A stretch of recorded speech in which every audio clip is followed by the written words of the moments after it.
Welcome to ipest education. Our courses and exams are specifically designed for new employees in the pest control industry. Each course serves as a foundational building block, preparing you for an introduction to your new career in pest control.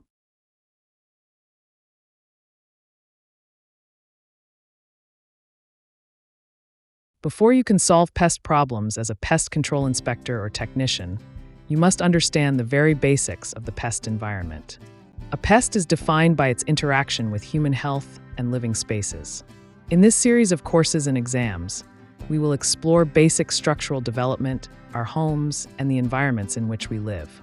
Understanding our structures and how they are built is critical to solving basic pest problems.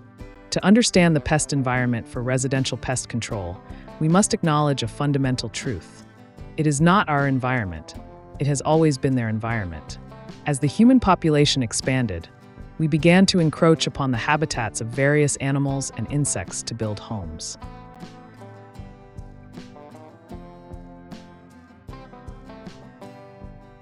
The demand for housing has pushed further and further into the animal and insect kingdom. So, it is not surprising that as humans expand, pest issues continue to grow.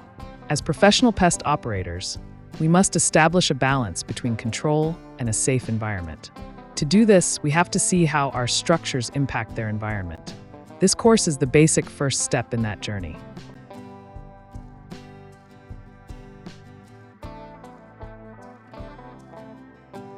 Welcome to their world. Before a community or a home is constructed, plans are made to develop virgin land. This is a world of insects, animals, birds, bats, and snakes that exist in perfect balance. New neighbors were not expected or welcome. In this world, they are not pests. They are citizens that have natural duties in maintaining their environment.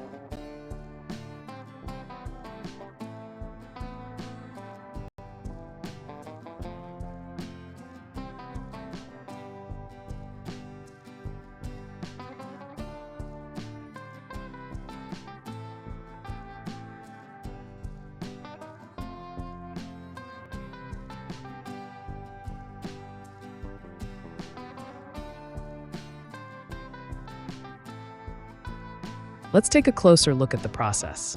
Understanding this will clarify how and why structures can be vulnerable to attacks. More importantly, it will help you identify treatment options for control.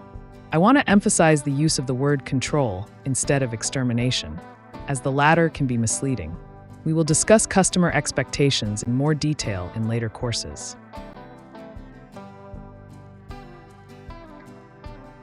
The developers or builders will send clearing crews to remove the trees, topsoil, and rough areas. Enough area is cleared to accommodate the developers' plans to build homes and infrastructure to support those homes. The animals and insects living in those areas are simply pushed back, but not removed. One perfect example that has a major impact on the pest industry is subterranean termites. For our study on structures, let's focus on the eastern subterranean termite. There are many species of termites that you will learn about in future courses. Termites eat wood, and they play a crucial role in the ecosystem as decomposers, breaking down dead wood and plant material, which helps recycle nutrients back into the soil, thus contributing to soil health and supporting plant growth. In an average building area, there can be hundreds of subterranean termite colonies hidden beneath the soil. The worker termites act like miniature dump trucks, traveling to fallen timber to consume the wood. They then return to the colony to feed the queen and other termites. Subterranean termites have existed on Earth for more than 55 million years. Needless to say, they are very adept at survival.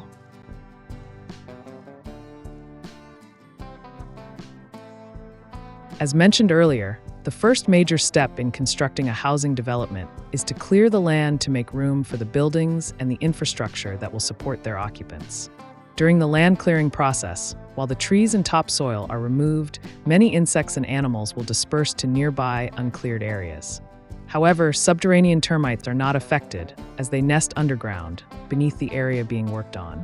The only thing that has been removed is their food source, at least for a short period. This will change quickly as the building process accelerates. For the purpose of this education model, Let's use a single-family home construction with a full basement as an example. Basic construction knowledge is essential for understanding and diagnosing successful treatment programs for pest problems, especially subterranean termites. As stated before, the land is cleared, and the topsoil is removed and pushed to the side.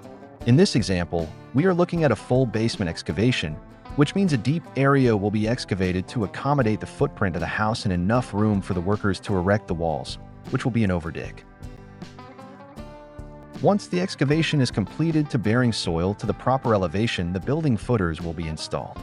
The footers are the foundation that the walls will set on. After the footers are set, the plumbing will be dug into the foundation, which will be set under the plumbing. The plumbing will be sanitary and water lines in most cases. The reason it is important is the pipes will run under the slab and come up through the concrete slab to feed the house. Those hidden pipes can be a problem when drilling a slab for termite treatment, as well as the pipe chase where the pipes come up. Those areas can be avenues for subterranean termites to enter the house. After the plumbing is set, the soil is normally pretreated for subterranean termites. That is code in most areas. After the treatment, in most construction, 4 inches of gravel is placed and covered by poly and wire just prior to the slab pour.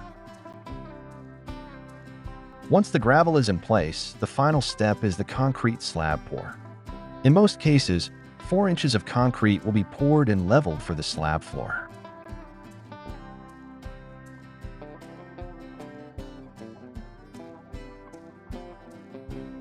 Okay, let's back up for a moment to something important for termite treatments. About 30 years ago, builders started installing perforated drain tile systems interior and exterior to most basements and sub-elevated slabs. This was done to reduce water issues in basements and hydrostatic pressure on the basement walls. As I will explain in a moment, this is important for termite treatments. The drain tile is a flexible 6-inch perforated pipe that is laid in gravel just below the slab. It is designed to collect water from rising water tables or groundwater infiltration from the surface. Once the water reaches a certain level, it encounters the gravel beneath the slab and is channeled back to the drain tile, where it is collected and directed to a crock, then pumped outside the structure.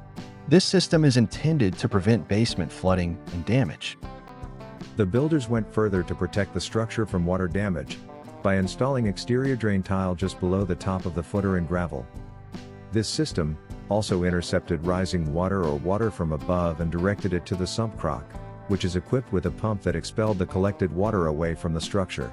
This diagram illustrates how the interior and exterior drain tile systems work with a sump pump. So, how powerful can hydrostatic pressure be? And how does the damage affect a termite company? Here you see both types of walls in a basement that we have in our area: solid concrete and hollow block walls. Both have been pushed in or damaged by hydrostatic pressure, and the slab itself is cracked. That is why termite labels state that when applying termiticide to the exterior of a basement or crawl space, another crew member must be inside monitoring whether the product is seeping through those cracks. When it comes to interior drain tile, there can also be an issue. Firstly, some older homes have had the drain tile and sump pump installed after the house was built. Most homes will have some type of drain tile system, so you must check before treatment. If there is an interior infestation and you need to drill the basement slab, you must be aware of where the drain tile is located. If you drill the slab and hit the drain tile while pumping product, it will simply be directed to the pump and discharged outside the structure. We have the excavation, footers, drain tile, and slabs, and we are adding the walls. In our area, we deal mainly with either solid poured concrete walls or hollow block construction. Each type will offer different types of challenges regarding termite treatments. Hollow block walls can be tricky due to their voids. Termites can tube up the inside of the block, remaining undetected by the inspector. In such cases, it may be necessary to perform a wall void treatment by penetrating the block and injecting the product into the hollow cavities. You can never penetrate or drill solid poured concrete walls. This completes this section. We have covered the excavation, footers, slab, and walls. In the next section, we will cover the backfill and the problems associated with the process, the bones and skin of the structure. all will play an integral part in your inspections and treatment diagnosis for termites and pests.